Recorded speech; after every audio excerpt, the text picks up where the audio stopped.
बच्चे आजकल की नहीं सुनते, ये आपने बहुत दफ़ा सुना होगा, लेकिन किसकी नहीं सुनते? माँओं की नहीं सुनते, फादर्स की नहीं सुनते।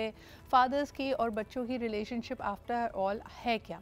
अगर हम 80s एंड 90s की बात करें, fathers used to be almost like an absent parent, क्योंकि उनका काम घर से बाहर तस्वुर किया जाता था कि कमा कर लाएँ, बच्चों के अखराजात पूरे करें, साथ में अगर वक्त गुजारना भी है माफ़ कीजिएगा, तो वो सारे ख़र्चे वाले काम कि जी आज शॉपिंग पे ले जाएं, आज बाहर खाना खिला दें, आज सैरो तफरी करा दें, वेकेशन पे ले जाएं। Actual active parenting day to day task में आज भी अगर आप ब्राउन हाउस होल्ड में, बल्कि दुनिया भर के हाउस होल्ड में देखें, बच्चा सबसे पहले माँ को ही पुकारता है। लेकिन क्या अब आहिस्ता आहिस्ता ये बदल रहा है एंड पीपल आर रियलाइजिंग वो जो हम कहते हैं ना फादर फिगर का होना, लड़की की ज़िंदगी में उसकी अहमियत अलग होगी, लड़के की ज़िंदगी में अलग अहमियत होगी। बेटी हमेशा बाप की तरफ ज़्यादा उसकी माइल होती है, ये कहा जाता है। माँ बेटे को ज़्यादा फेवर दे रही होती है। But are these gender roles in parenting changing, और ख़ास तौर पे साल 2024 की क्या डिमांड है? जब हम इक्वालिटी की बात करते हैं, यकीनन हर बच्चे का हक है, बेटा हो या बेटी हो, कि आप उसको बेहतरीन सेहत, तालीम और मुख्तलिफ मौक़े दें। लेकिन जब आप इनकी ग्रूमिंग कर रहे होते हैं और उस माशरे की अपने एक ख़ास जेंडर रोल्स हैं, उसमें हर पेरेंट का क्या एक कंट्रीब्यूशन हो सकता है, and where are we lacking? Why do we keep talking about women with daddy issues और मेन विद मॉमी इश्यूज़? आज ज़रा इसको अनपैक करते हैं। हमारे पास एक ज़बरदस्त पैनल है। फर्स्ट एंड फॉरमोस्ट जी ज़ूबिया मोतीवाला हमारे साथ मौजूद हैं, सोशल एक्टिविस्ट भी हैं। इसके अलावा she is also an entrepreneur and A designer. बहुत बहुत शुक्रिया ज़ूबिया आपकी मौजूदगी का। आप ही के साथ तशरीफ़ रखते हैं Adil Siddiqui, who's N academician and communications manager. मुख्तलिफ बड़ी यूनिवर्सिटी से आप मुंसलिक हैं, जर्नलिज्म पढ़ा रहे हैं। बहुत शुक्रिया आपकी भी आमद का। Last but definitely not the least, clinical psychologist हैं, माहिर नफ्सियात हैं, नौशाबा अंजुम भी हमारे साथ मौजूद हैं। सबसे पहले जी ये मामाज बॉय और मेन विद मॉमी इश्यूज़, ज़रा इसको अनपैक करते हैं। ज़ुबिया, इससे मुराद क्या है और दरअसल इसका मतलब क्या है? What are these mommy issues that everybody is talking about? I think men who have never grown up emotionally. मुझे ऐसे लगता है कि हमारी सोसाइटी में, हमारे कल्चर में बहुत इश्यूज़ हैं कि कोई भी रिस्पॉन्सिबिलिटी आप आदमियों को देते नहीं है while they are growing up. लड़कों को समझाते नहीं, हर चीज़ मामा से पूछूंगा, मामा बताएंगी, मामा ये कहेंगी, मामा वो कहेंगी। तो वो जब बड़े होते हैं तो वो स्टिल वो बच्चे ही होते हैं अंदर से। और फिर उनकी डिसीजन मेकिंग फिर उसी तरह होती है ना जैसे बच्चों की होती है, उसमें भी यही होता है। बड़े हो जाते हैं और फिर हर चीज़ की डिसीजन मेकिंग, पढ़ना क्या है, जॉब कौन सी करनी है, मुल्क से बाहर मैं जा सकता हूँ या नहीं, मैं अब घर अलग ले सकता हूँ या नहीं, हाँ घर अलग कर सकता हूँ या नहीं, किससे शादी करूँ, सब मामा डिसाइड करेंगी। तो आई मीन अच्छा, ख़वातीन का तो बड़ा इस पर इख्तिलाफ रहता है। आदिल, आप क्या कहते हैं? मेन विद मॉमी इश्यूज़ या मामाज बॉय, बड़ी उम्र के, बड़ी पुख्ता उम्र के मर्दों के बारे में भी ये टाइटल, ये लेबल उन पर लगाया जाता है कि यार ये 30 साल का हो गया लेकिन है बिल्कुल मामाज बॉय। इससे मतलब क्या है? I think women had a more dominant role in 90s में भी 80s में भी। तो मतलब it's not very far fetched कि अगर मर्दों का बहुत ज़्यादा रुझान उनकी वालदा पे ज़्यादा रहा है, उसकी वजह यही थी कि उनको बाइफर्केशन ऑफ रिस्पॉन्सिबिलिटी उस ज़माने में इसी तरह की थी कि मतलब जो वालदा होंगी वो घर के मामला संभालेंगी, और वालिद जो हैं जैसे कि आपने बताया कि वो फाइनेंशियल सिक्योरिटी प्रोवाइड करेंगे। तो what that has led to up till now is के जो साइकोलॉजिकल कवरेज जो ज़्यादा आपको मिलता है, जो ज़्यादा आपकी रिलायंस होती है एज अ सन, वो आपकी वालदा पे होती है, क्योंकि आपको शी इज़ अवेलेबल 24/7। तो इन दैट एस्पेक्ट आप लोग बिल्कुल सही कह रहे हैं कि एक सर्टन रोल था, but that is changing now. अच्छा, मुझे ये भी लगता है कि नौशाबा अक्सर बात की जाती है कि वो जो वालदा है जो आहिस्ता आहिस्ता बुजुर्गी की तरफ जा रही है, उसने एक ख़ास किस्म का एनवायरनमेंट देखा है। उसकी हो सकता है उसके शौहर ने उसकी बहुत ज़्यादा नहीं सुनी, और अगर वो जॉइंट फैमिली सिस्टम में रहती है, एक बहुत ट्रेडिशनल माशरे में रहती है, तो शायद उसकी सास ने भी उसको इतना स्पेस नहीं दिया। तो बेटे के साथ साथ, यानी जैसे जैसे बेटे की उम्र बढ़ रही होती है, एक खातून ये भी इमेजिन करती है कि बतौर वालदा उसका स्टेटस भी बढ़ रहा है, अब उसकी ज़्यादा चलेगी, अब उसकी कंट्रोल में ज़्यादा चीज़ें। Is that what encourages the mama's boy phenomena आपके ख्याल में? बिस्मिल्लाहिर्रहमानिर्रहीम, शुक्रिया सिद्रा आपके मदद करने का। मैं थोड़ा सा साइकोलॉजिकल अगर आपकी बात करते, देखिए हमेशा ऑपोजिट जेंडर जो है वो अट्रैक्ट करता है, और यही वजह है जो साइकोलॉजी कहती है कि बेटियां ज़्यादा अट्रैक्ट होती हैं फादर की तरफ और बेटे ज़्यादा अट्रैक्ट होते हैं अपनी वालदा की तरफ, क्योंकि ये ऑपोजिट सेक्स हमेशा जो है वो अट्रैक्ट करता है। मदरहुड के ऊपर अगर आप आज के दौर की बात करेंगे, जैसे ग्लोबलाइज सोशो इकोनॉमिकल चेंज आया है जिसने ब्रेक कर दिए हैं सारे रूल्स, अब वो बात नहीं है। अभी वालदा जो है वो घर से बाहर काम भी कर रही है। अब ये डिपेंड करता है कि आप कौन सी दिहाई की मांग करें। अगर हमारी वालदा की आप बात करें, बिल्कुल डिपेंडेंसी थी अपने पहले अपने फादर पे, फिर अपने हस्बैंड पे, और फिर वही एक्सपेक्टेशंस थी कि वो कंट्रोल का लफ्ज मुझे बड़ी तकलीफ देता है कि आप कभी भी कंट्रोलिंग बिहेवियर पेरेंटिंग के अंदर इससे ज्यादा हार्मफुल कोई और चीज नहीं हो सकती। बच्चों को कभी आप कंट्रोल नहीं करते, बच्चों को बर्ड आई व्यू देते हैं। आप अगर पेरेंटिंग परिंदे से सीखे ना कि कैसे वालदा की डिटैचमेंट होना, अटैचमेंट जो है ना, देखिए ये मार देती है इंसान को। हमारे जब लोग आते हैं हमारे पास तो हम सबसे ज्यादा पहले सवाल हमारे ये भी होता है कि आपकी अटैचमेंट ज्यादा किसके साथ है। तो जो जिस तरह आपने कहा ना, मम्मीज जो बॉय है उनके लिए जिंदगी आगे बहुत मुश्किल हो जाती है। वो बीवी में भी माँ ही ढूंढ रहा होता है और वो आगे उसकी डिपेंडेंसी आगे लेटर ऑन डिसीजन मेकिंग में भी बड़ा इफेक्ट करती है। तो वालदा का जो रोल है बिल्कुल एक हद तक रखे, लेकिन उसको बैलेंस कैसे करना है ये दोनों की इक्वल पेरेंटिंग से होता है। दोनों पहिए, माँ अनकंडीशनल मोहब्बत सिखाती है और बाप सिक्योरिटी और प्रोटेक्टिवनेस देता है बच्चे को। तो लेकिन मुझे बताएं, कतई नजर इसके, नौशाबा आपकी बात को कंटिन्यू करूंगी, जो आपने कहा कि ऑपोजिट जेंडर्स अट्रैक्ट करते हैं, कतई नज़र इससे कि बाप कितना शफीक है, कितना अवेलेबल है, बच्चों की तरबियत में कितना इंटरेस्ट लेता है, क्या वजह है कि अमूमन बच्चे, लड़का हो या लड़की, अपने दिल की बात कहने में अपनी वालदा से ज़्यादा करीब महसूस करते हैं या ज़्यादा कंफर्टेबल महसूस करते हैं? मैं सिद्रा ये बात आपको बड़ी मोहब्बत से ही बताऊंगी। मैं खुद एक माँ हूँ। माँ जो है ना वो फितरत है।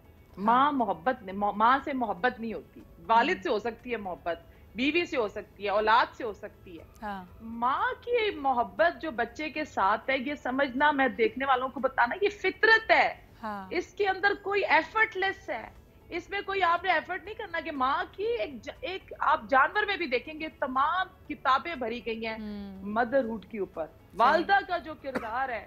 और ये जितने भी हम कहते हैं कि अलामा इकबाल को बनाने वाली माँ थी, माँ का जो किरदार है, मुझे लगता है कि वो माओ की अभी अब जो दौर नया आ रहा है उसमें बड़े चैलेंजेस हमें देखने पड़ेंगे। अच्छा, बल्कि तभी हम नौशाबा ये बात कहना दुरुस्त होगी कि जैसे खुदा न खासा अल्लाह ताला सबके सरों पे वालिदैन का साया सलामत रखे, लेकिन आप देख सकते हैं कि अगर किसी ने कम उम्री में अपने वालिद को खोया हो और उनकी वालदा फिर भी हयात हो और वालदा फिर भी 4 बच्चे हों, यतीमी है, मुफलिसी है, लेकिन बहरहाल उनको संभाल लेती है, लेकिन वाकई बच्चों की पर्सनैलिटी, उनकी ज़िंदगियाँ तितर बितर हो जाती है। बेशक आपके घर मालो दौलत से भरा हुआ हो, लेकिन अगर घर में माँ मौजूद नहीं है ना, तो फिर आपकी तरबियत और आपकी बहुत मुश्किलात होंगी। लेकिन coming back to another issue, जो हम मामाज बॉय की अभी बात कर रहे थे जुबिया, एक तो वो है जो डिपेंडेंस बहुत ज़्यादा है। जैसे उन्होंने कहा ना कि माँ को एक ऐसा पेडिस्टल दे दिया है कि हर रिश्ते में और बिलखुसूस अपने पार्टनर में भी उसी तरह माँ की शफकत और माँ की मोहब्बत ढूंढ रहे हैं। लेकिन कई दफ़ा हम ये भी माशरे में देखते हैं कि जो mothers for example working women हैं और वो ज़्यादा अवेलेबल नहीं है। मुझे बड़ी हैरत हुई है देखकर कि ऐसे बहुत सारे मर्द जिन्होंने सारी ज़िंदगी अपनी वालदाओं को काम करते हुए देखा है, अब वो अपनी बीवी पे पाबंदी लगाते हैं और वो एक और नज़रिए से देखते, कहते हैं जी हमने एक्चुअली इसका ब्रंट सहा है। तो उनके मॉमीज़ इश्यूज़ बड़े मुख्तलिफ है। वो कहते हैं कि जी मेरी वालदा मौजूद नहीं थी, मुझे बड़ी कमी महसूस हुई है और ये कमी मैं कभी भी अपने बच्चों के लिए और अपने लिए नहीं चाहूँगा। अब मैं चाहता हूँ कि मेरा जो भी पार्टनर हो वो घर में मौजूद हो। ये किस किस्म के मॉमीज़ इश्यूज़ हैं? नहीं, देखें, हर दूसरा पहलू भी होता है ना। वो यही है कि भाई अगर आप वर्किंग मॉम हैं तो आपके ऊपर इतना प्रेशर है कि आप जो हैं वो घर में भी उतना ही टाइम दें, वही इमोशनली आप अवेलेबल हों, फिज़िकली भी आप अवेलेबल हों, उन टाइमिंग्स पे आप अवेलेबल हों जिन पे आपके बच्चे अवेलेबल हैं। और ऑब्वियसली हर मदर ये चाहती है कि वो काम अगर कर भी रही है बाहर तो वो बच्चों को फुल टाइम दे और फुल तरबियत उनकी उस तरह से करे। लेकिन ऑब्वियसली देखें कुछ ना कुछ रह ही जाता है। आप परफेक्ट तो है नहीं, इंसान ही है। हो जाता है इस तरह कि आपको बाहर काम है और आपके बच्चे का कोई एग्ज़ाम है या टेस्ट है, उसको समझ नहीं आ रही और देर हो गई, आप बैठ नहीं सके उसके साथ। यही आता है ना कि सिर्फ मदर की रिस्पॉन्सिबिलिटी नहीं है हर चीज़। I mean, फादर के पास भी बैठ के बच्चा पढ़ सकता है। ये अच्छा, लेकिन पर्सनलाइज ज़्यादा लेती है। मुझे लगता है कि खातून खाना हो या वर्किंग वुमन हो, खुदा ना खासा आपका बच्चा पढ़ाई में अच्छा नहीं है आदिल, तो माँ उसको बड़ा पर्सनल लेती है कि भाई दुनिया तो मुझे कहेगी। आज तक मैंने बड़े से बड़े ओहदे पे फाइज, कोई डायरेक्टर लेवल हो, कोई वीपी हो, कोई प्रेसिडेंट हो, सीईओ हो, किसी ने उसको आज तक जाके ये नहीं कहा कि ओहो आपका बच्चा तो साइंस में अच्छा नहीं है या आपके बच्चे की उर्दू बड़ी वीक है तो ये देखिए आपका फेलियर है। Why do women take it so personally Adil? मेरे ख्याल से क्योंकि वही ओनर्स ऑफ रिस्पॉन्सिबिलिटी की बात है, जो हमारे कल्चर में स्टीरियोटाइप है कि ज़्यादा क्वेश्चनिंग जो होती है वो ख़वातीन से होती है। तो वो चीज़ है जो बदलनी भी चाहिए और मेरे ख्याल से बदल भी रही है। तो ये है कि अब fathers have to contribute more, और वो बेसिकली एक एग्जांपल अपने घर में सेट करते हैं कि अगर वो क्या कहते हैं कि अगर वो ज़्यादा रिस्पॉन्सिबिलिटी टेक ओवर करें तो वो ऑटोमेटिकली फिर वो आपकी एक तो वाइफ को भी हेल्प हो रही होती है और दूसरी साइड पे आप अपने घर वालों को भी एक मिसाल कायम करके दे और रहे आपको पता है इसकी जो थैंकलेस जॉब है ख़वातीन के लिए, नौशाबा, उसकी बड़ी शाबाशी मर्दों को मिल रही होती है। यानी एक दफ़ा वो बच्चे का खाना खिला दें या बच्चे को 2 घंटे के लिए लुक आफ्टर कर लें तो वो भारी हो जाता है और उसके कसीदे पड़े जाते हैं कि यार वाओ ये कितनी लकी खातून है, इसको ऐसा हस्बैंड मिला है, वो बच्चों को खाना खिला देता है, बच्चों को स्कूल से पिक कर लेता है। तो इतनी हम शाबाशी क्यों देते हैं आदमियों को? ये देखिए जहाँ आदमी हर जगह ये सिदरा क्रेडिट लेना चाहता है और वो इधर भी लेता है कि अगर एक खातून जो है वो उठकर बच्चे को, दुनिया में कितने भी रेस्टोरेंट खुले वो माँ के हाथ का खाना बच्चा हमेशा याद रखता है। लेकिन वालिद का जो मैंने देखा है कि जैसे अगर होमवर्क करा दिया, डिसिप्लिन करने में वालिद अगर हेल्प कर रहा है तो जब अगर वो बेगम काम कर रही है और वापस आई है तो वो उसको जरूर एहसान जितलाएगा ये इस बात का कि बच्चों के लिए बड़ा हार्मफुल है। मेरे ख्याल में बच्चों को मैं दोनों से ये रिक्वेस्ट करती हूँ अपने अपने रोल में रहें और उसको आप एक्नॉलेज करें। बच्चे को अगर आपने ये रख दिया बच्चों के सामने कि वालदा अलहदा एक है और माँ कोई और बाप एक अनदर प्लैनेट से है तो बच्चे उसको बड़ा मैनिपुलेट करते हैं लेटर ऑन लाइफ के अंदर भी मैंने देखा। और अच्छा, ये बड़ी इंपॉर्टेंट चीज़ है आपकी, इस पे डिसिप्लिन के हवाले से ज़रूर बात करेंगे कि चलो बाहर की तो लड़ाइयाँ अलग है, दादी नानी फुप्पो खाला इनका तो काम होता है बच्चों को बिगाड़ना, लेकिन अगर आप बच्चे को डिसिप्लिन कर रहे हैं and the child starts playing you of against each other कि जी मामा ने इजाज़त दे दी है हालांकि बाप ने मना किया हुआ, या बाप ने इजाज़त दे दी है हालांकि माँ मना कर रही हो किसी काम से, तब क्या करना चाहिए? But let's first take a call. Hello जी, अस्सलाम वालेकुम।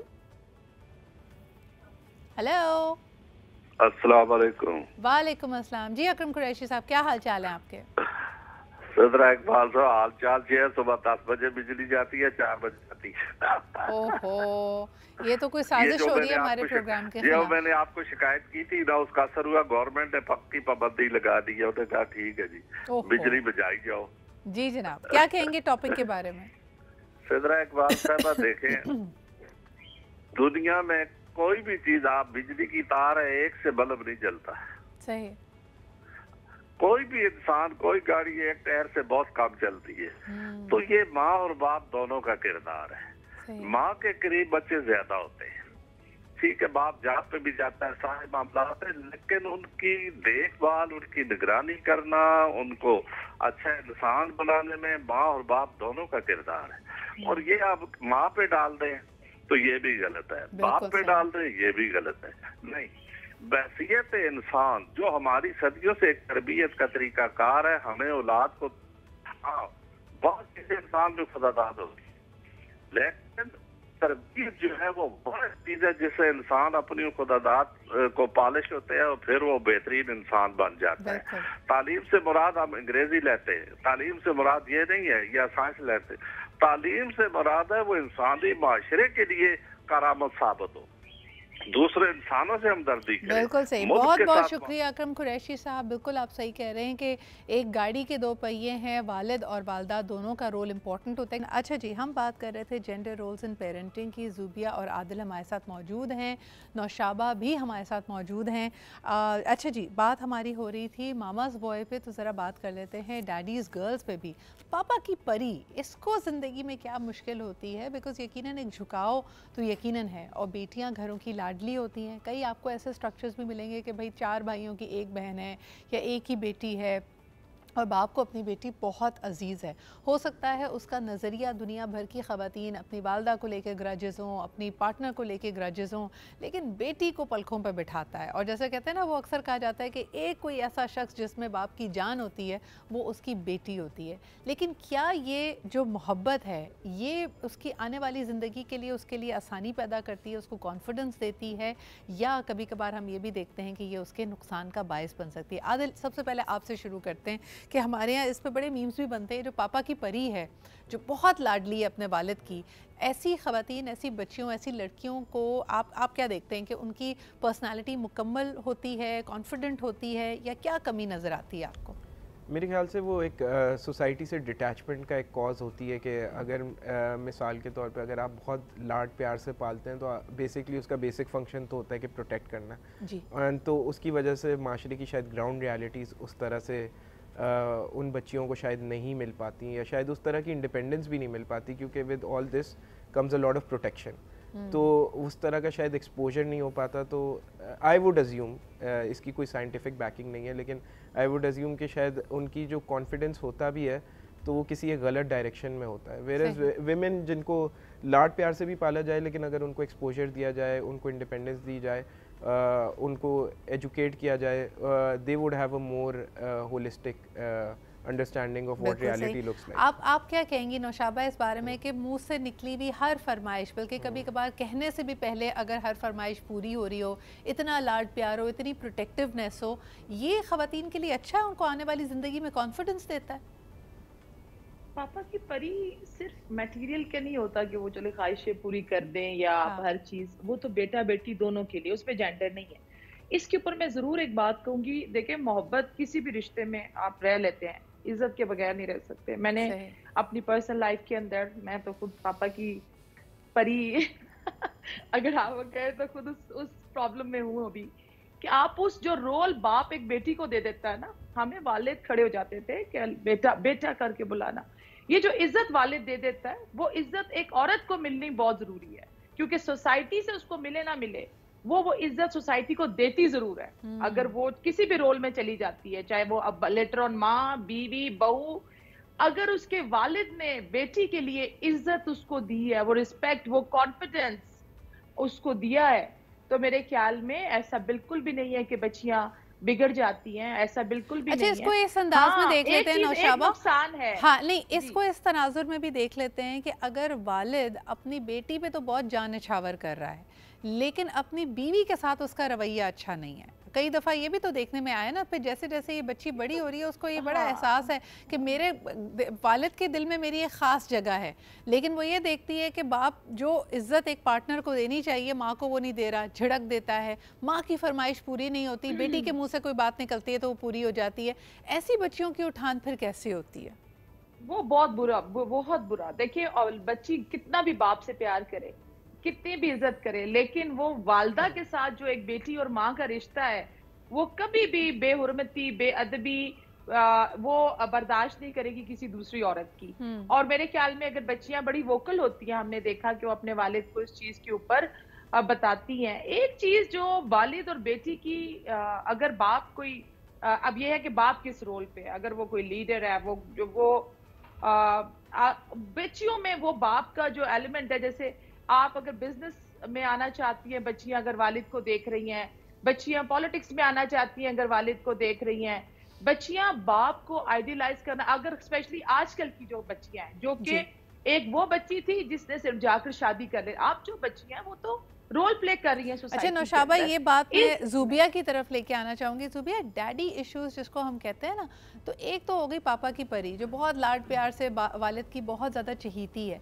लेकिन अगर आप एक ऐसे घर में बड़े हो रहे हैं जहाँ आपके वालिदैन के बीच में इख्तलाफात हैं, और वही जो हम बात कर रहे थे कि आपकी वालदा के साथ ज़्यादती होती है और ये ज़्यादती आपका फ़ादर करता है, तो कई दफ़ा हमने ये देखा है, और अगर अमूमी तौर पे तो हमारा माशरा कहता है ना कि जब बेटे बड़े हो जाते हैं तो वो माँ के लिए खड़े होते हैं। कई घरानों में बेटियां भी ये रोल अदा कर रही हैं, तो उनके डैडी इश्यूज़ ये हैं कि उसको अपने फादर की तरफ बहुत ग्रीवियंसेस हैं, उसको लगा कि उसका बाप ना एक अच्छा वालिद है, ना एक अच्छा शौहर है। ऐसी बच्चियों का पर्सपेक्टिव माशरे की तरफ, मर्दों की तरफ फिर क्या होता है? हाँ, अगेन एक और पहलू यही होता है ना कि अगर आप के पॉजिटिव वो आ रहे हैं कि आपने एक्सट्रीम अपनी बेटी को इतना ही स्पॉइल किया हुआ है, तो वो भी एक इशू है कि आपके फिर आपको अपने स्पाउस बिल्कुल भी नहीं अच्छा लगता, बिकॉज आपको सारा वक्त कंपैरिजन चल रहा होता है कि मेरे father used to do this and you never do this. फिर उसके बाद ये भी है कि अगर आपकी मदर को कोई अच्छे तरीके से ट्रीट नहीं कर रहा है और आप as a strong personality, depending on the personality also, कि अगर आपकी पर्सनालिटी स्ट्रॉन्ग है तो ऑब्वियसली ये देखिए साइकोलॉजिकली ये कहते हैं ना ज़ुबिया कि आपने जो पहला मैरिड कपल या जो आपने कपल देखा है वो जाहिर सी बात है अपने पेरेंट्स देखे हैं। अगर आपकी वालदा के साथ अच्छा ट्रीटमेंट नहीं है तो जो गुस्सा बच्चियां महसूस करती हैं अपने वालिद की तरफ, या वो इनहेरेंट सेकेंडरी गुस्सा अपनी वालदा को एक्सपीरियंस करते हुए देख रही होती हैं, कहा जाता है ये डैडी इश्यूज़ पे ऐसे मैनिफेस्ट होते हैं कि वो दुनिया में हर मर्द को फिर उसी नज़र से देखती है, शक की नज़र से देखती है। बिटर पर्सनैलिटीज़ होती हैं इस तरह से कि मतलब आप बिल्कुल ही कोई रियलिटी बेस्ड सिचुएशन पे नहीं जा रहे हैं, आपके बिल्कुल दिमाग में ये बात सेट हो चुकी है कि आदमी इसी तरह के होते हैं और इसी तरह का उनका बिहेवियर होता है। ये तो ऑब्वियसली बहुत ही इसको मेरे ख्याल में सीमेंट भी कर रही होती है। वही जो हम क्लोजनेस की बात करें कि अगर इस लड़की की चलें माशरे में शादी भी हो जाती है तो वो अपनी माँ से ही सलाह मशवरा कर रही है, माँ कहती है बेटा बर्दाश्त करो, मैंने भी किया है, ये तो चला आ रहा है, तो वो टॉक्सिक रवैया मजीद पनपते रहते हैं। तो ये बर्दाश्त करो वाली जो सिचुएशन है ये कभी भी सक्सेसफुल नहीं हो सकती, इस माशरे में हो ही नहीं सकती, चाहे आप किसी भी रिलेशन में वो निकाल के देख लें, वो नहीं हो सकती। चाहे वो आपकी माँ के साथ रिलेशन है, बाप के साथ है, आपके स्पाउस के साथ है, आपके बच्चों के साथ है, किसी के साथ, ये बर्दाश्त करने वाली चीज़ और कम्युनिकेशन की कमी आई फील बहुत कम कम्युनिकेशन होती है उसकी वजह से। एक बड़ा अजीब सा हसास सा पहलू ये भी है, नौशाबा ये आपकी तरफ लेके आऊँगी, जैसे अभी हम बात कर रहे थे ना कि मॉमीज़ इशूज़ या मामाज़ बॉय जो लड़के होते हैं वो हर रिश्ते में माँ तलाश कर रहे होते हैं, इवन अपने पार्टनर में। ये जो ग्रीवियंस है, जो बिटरनेस है, जो हम डैडी इशूज़ की बात कर रहे हैं, ये लड़की भी तो हर शख्स में और बिलखुसूस अपने पार्टनर में एक शफीक वालिद को तलाश कर रही होती है कि मुझे उसी तरह की प्रोटेक्शन मिल जाए। आप अक्सर देखें कि बहुत सारी ख़वातीन अपने से उम्र में कई साल बड़े मर्दों की तरफ अट्रैक्ट ही होती हैं और उसके बारे में यही कहा जाता है साइकोलॉजिकली कि जी डैडी इश्यूज हैं। क्या कहेंगी इस पे नौशाबा? वाकई आपने बहुत बेहतर बात की कि लड़की जो है वो अपने वालिद को आइडियलाइज करती है, मगर उसके अंदर मैं एक चीज ऐड अप करूंगी वालिद के जी। अगर देखिए जो भी वालिद है या वालदा है, जब आप बच्चों को एक स्टैंडर्ड बता देते हैं ना, क्राइटेरिया जिंदगी गुजारने का, उसके अंदर साइकोलॉजी भी कहती है कि अगर आप अपने नॉर्म रिलीजन के दायरे के अंदर रहते हैं, वैल्यूज के दायरे में रहते हैं, तो नॉर्मल बिहेवियर है। तो अगर अपनी बच्ची को या बच्चे को आपने नॉर्मल बिहेवियर देना है, माँ ने बेटे को और वालिद ने बेटी को, तो उसको उस कल्चर, रिलीजन और उसके दायरे में बैलेंस करना सिखा दें कि अगर आपने अपने बच्चे को सोलो फ्लाइट के लिए देना है तो ये नहीं हो सकता कि आपने अमेरिकन स्कूल सिस्टम में बच्चों को पढ़ाया है और घर आकर आप बच्चों को कुछ और तरीके से बता रहे हैं। उनको बताएं, उनको वो वैल्यूज जाने से सोलो फ्लाइट से पहले आप दें। आपने हस्बैंड के लिए जूते साफ कर देना, उसकी पाँव दबा देना, उसके लिए खाना बना देना, तकलीफ के अंदर है तो कोई मसला नहीं है। अगर आप वालिद के लिए ये जो आपने एक जंग में बच्चों को डाल देते हैं ना, जेंडर डिफरेंशिएशन के, मैं थोड़ी अगेंस्ट हूँ कि आप उस ब्रिक के अंदर फिक्स हो जाए। अगर आप माँ है तो उसको वैल्यू करें। अच्छा, ये बड़ी इंपॉर्टेंट बात नौशाबा ने कही है, आई एब्सोल्युटली 100% एग्री कि देखें बच्चों को ये आप उनके साथ ज़्यादती करते हैं जब एडल्ट्स यानी ग्रोन अप्स अपने जो मसाइल हैं या अपने रिश्ते के अंदर जो मसाइल हैं वो बच्चों पे लाद दें। चाहे फादर को अपने पार्टनर से कोई ग्रीवियंस है या मदर को अपने हस्बैंड से कोई ग्रीवियंस है, जब वो बच्चों के सामने डिस्कस करते हैं उनके नन्हे से जहन पे आप बहुत इन्फ्लुएंस डालते हैं और खफगी का, तकलीफ़ का, अजियत का, यानी एक 7 साल के बच्चे को ये इंप्रेशन बनाना पड़ता है कि उसका वालिद ज़्यादती कर रहा है, या और ये कौन बताता है? ये माँ बता रही है, या लाइकवाइज अगर माँ एब्सेंट है या किसी वजह से ब्रेन डैमेज, आपके डैमेज हो, आप डैमेज कर रहे हैं ब्रेन को। सोसाइटी में साइकोपैथ्स फेंक रहे हैं क्योंकि जब तक एक माँ औरत जो है ना, देखिए वो मर्द को बादशाह नहीं बनाती, मलका नहीं बनती। ये जो आपने वालिद के पास जाओ तो माँ के अगेंस्ट, माँ के पास जाओ तो बच्चों को, जब आप बच्चे भी बड़े समझदार साइकोलॉजिस्ट हैं, वो मैनिपुलेट करते हैं लेटर ऑन जिंदगी में। उनको मटेरियल चाहिए होता है जब, तो वो बाप अच्छा के पास एक बड़ी इंपॉर्टेंट मुझे बात करनी है नौशाबा, से कुछ चाहिए, बिल्कुल तो सही कह रही हैं आप, आई 100% एग्री विद नौशाबा। एक छोटा सा ब्रेक लेते वापस आएंगे। अच्छा जी, हमारे माशरे में आजकल सेपरेशन और तलाक़ें बहुत ज़्यादा बढ़ गई हैं, तो एक ये बात करनी ज़रूरी है कि जब भी ऐसा कोई मामला होता है और बीच में अगर बच्चे हैं तो ऐसा लगता है उनके साथ तो आप एक वॉलीबॉल खेल रहे हैं। और अक्सर ख़ानदानों का ये ख्याल होता है कि सेपरेशन होने से जी बच्चे के ऊपर कोई फ़र्क नहीं पड़ेगा, बच्चा ही है ना, वो नानी पाल लेगी, वो दादी पाल लेगी। इस पे ज़रा बात करते हैं कि जो पेरेंट्स अगर सेपरेट होते हैं और उनके बच्चे एक किसी वालिद या वालदा से महरूम होते हैं और बाकी सारे लोग भी उस खला को क्या पुर कर पाते हैं और इन बच्चों की पर्सनालिटीज़ पे क्या असर पड़ता है। And last 5 minutes of the show we wanted to talk about कि जब खुदा न खासा एक घर टूटता है, और अब आजकल हमारे यहाँ सेपरेशन डिवोर्सेस बहुत कॉमन हो गई हैं, सो प्लीज़ टेल अस के लोग जब बच्चों की कस्टडी की बात आती है, एक तो कवानीन है आइनी तौर पे जो हुकूक हासिल हैं, but a lot of families have a very relaxed and casual attitude towards it. वो कहते हैं जी हाँ जी सर्टन उम्र तक तो बाप ही के पास रहेगा, सर्टन उम्र तक माँ के पास रहेगा, फिर बाप कस्टडी कर सकता है, विजिटिंग राइट्स दे दो, बच्चा ही तो है, बच्चे को क्या पता पल जाएगा। Zubia, what's your take on it कि अगर कस्टडी माँ के पास है और वो जो बाप का खला है, बेशक उसके पास बहुत शफीक मामू और नाना और बहुत सारे लोग हों टेक केयर करने के लिए, लेकिन एक बच्चे को अगर उसके बाप से दूर कर दें, चाहे वो लड़का हो या लड़की, क्या इम्पैक्ट होता है? नहीं, इम्पैक्ट तो होगा, जाहिर सी बात है, क्योंकि देखें दोनों की ज़रूरत है बच्चे को, चाहे वो माँ है चाहे वो बाप है, और जो माँ की कमी वो कोई नहीं पूरी कर सकता और ना बाप की कमी कोई पूरी कर सकता है। इस तरह नहीं हो सकता कि दादी फूफी जो हैं वो माँ की कमी पूरी करते हैं और मामू और खाला जो हैं और नानी जो हैं वो बाप की कमी पूरी कर लें, इस तरह नहीं हो सकता। ऑब्वियसली दोनों की ज़रूरत है, और यही बात है कि आपको बच्चे के लिए जो ज़रूरी है वो सोचना चाहिए। डिवोर्सेस आजकल बहुत कॉमन हो गए हैं एंड दैट्स फाइन, आपको एक टॉक्सिक इन्वायरमेंट में रहने से अच्छा डे टू डे जो ज़ुबिया यानी आपकी ज़रूरियात होती है ना, जैसे हम वही कहते हैं खाना खिलाना, बीमार है तो दवाई देना, स्कूल से उठाना, अदल ये तो अमूमन माँ कर रही होती है, तो एक आम तासुर ये दिया जाता है जी बच्चे की रूटीन में कोई फ़र्क नहीं आया जी। ये किस हद तक सही या गलत है? यानी बाप का कोई वजूद, उसकी कोई अहमियत तो है ना यकीनन। ये पुराने वक्तों में होता था कि हाँ। जो बाप का था उसका बाहर का ज़्यादा रोल था, तो इस वजह से उसको कभी इंक्लूसिव नहीं बनाया गया घर के कामों में। ये खैर इन इटसेल्फ बड़ा प्रॉब्लमेटिक भी है, लेकिन अब जैसे चीज़ें चेंज हो रही हैं कि अब जैसे महंगाई बहुत है तो दोनों जो पेरेंट्स हैं वो वर्किंग होंगे मोस्ट प्रॉबेबली, उसी तरह से उन्होंने रिस्पॉन्सिबिलिटीज़ भी बाइफिकेट की हुई होंगी। I know as a fact कि me and my wife we are both working parents, तो हम लोगों ने रिस्पॉन्सिबिलिटीज़ उसी तरह से डिवाइड की हुई हैं कि जैसे होमवर्क मैं कराता हूँ, बट मे बी कि क्लोथ्स अगर बच्चों के हैं और उनको देखना है, तो इस तरह से रिस्पॉन्सिबिलिटीज़ डिवाइड की हुई हैं। तो इन दिस सिचुएशन अगर सेपरेशन हो किसी भी दो पेरेंट्स की, मतलब अल्लाह ना करे कभी हो, लेकिन अगर होती है तो ये एक बहुत इम्परफेक्ट सी सिचुएशन है, तो खला तो ज़रूर रहेगी, और उस खला की जो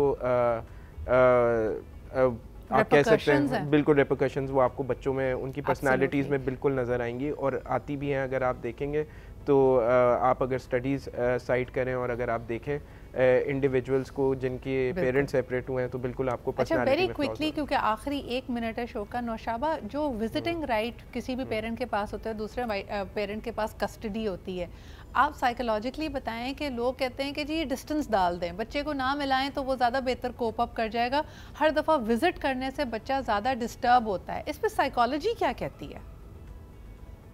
ये कहती है कि आपको बच्चों को, पेरेंट्स की जंग आपके दरमियान है, तलाक़ें बच्चों में नहीं होती, बच्चों को से प्लीज़ उनकी माँ वालिद ना छीने और वालिद जो है वो माँ ना छीने। Conversion disorder, depression, anxiety, PTSD, ये सेपरेशन हुए बच्चों में नहीं आता। एक चीज़ मैं आपके तवज्जुह से बता दूं, ये कॉन्फ्लिक्टेड पेरेंट्स जो हर वक्त नोक झोंक है, फैसला कर लिया, बहुत अच्छा किया, लेकिन उस फैसले का असर अंदाज बच्चों पे तब होगा जब आप उनको माँ बाप से और बाप वालिद से जुदा करेगा, और जब वो बच्चा 18 साल के बाद बड़ा हो जाएगा और फ्री बर्ड होगा, उसके बाद उसके कॉन्सिक्वेंसेस पेरेंट्स भुगतते हैं जब वो ओल्ड हाउस में उन्हीं बच्चों को माँ या बाप को छोड़कर आते हैं। बिल्कुल सही, बहुत बहुत शुक्रिया नौशाबा हमारे साथ मौजूद थी। लेकिन वालिदैन की जो सरपरस्ती है, उनकी जो मोहब्बत है, उसका दुनिया में कोई नेबुल बदल नहीं है। अल्लाह ताला हमारे तमाम देखने वालों के वालिदैन का साया सर पे सलामत रखें। लेकिन ये जो आपसी चपकलिश होती है, मिसअंडरस्टैंडिंग्स होती हैं, ये जो कॉम्प्लिकेशंस क्रिएट करती हैं, that is what we were trying to highlight. Thank you so much कि हमारे साथ ज़ुबिया मौजूद थी, आदिल एंड नौशाबा बहुत सारे मुख्तलिफ पहलुओं को को हमने यहाँ पे उजागर किया।